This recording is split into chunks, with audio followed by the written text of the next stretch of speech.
अध्याय क्रमांक 1 श्लोक क्रमांक 23 योत्स्यमानानवक्षेऽहं यः एतत्र समागता धार्तराष्ट्रस्य दुर्बुद्धे युद्धे प्रिये चिकीर्षव।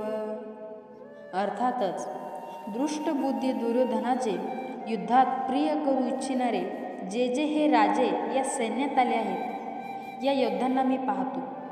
श्लोक क्रमांक 24 एवमुक्तो ऋषिकेशो गुडाकेशेन भारत सेनभोरुभयोर्मध्ये स्थापयित्वा रथोत्तमा।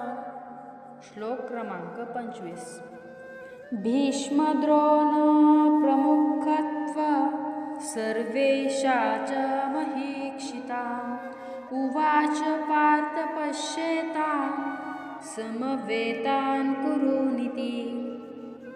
अर्थातच धृतराष्ट्र महाराज अर्जुनाने असे सांगितल्यावर श्रीकृष्णांनी दोन्ही सैन्याच्या मध्यभागी भीष्म द्रोणाचार्य व इतर सर्व राजासमोर उत्तम रथ उभा करून म्हटले की हे पार्था, युद्धासाठी जमलेल्या कौरवांना तू पहा।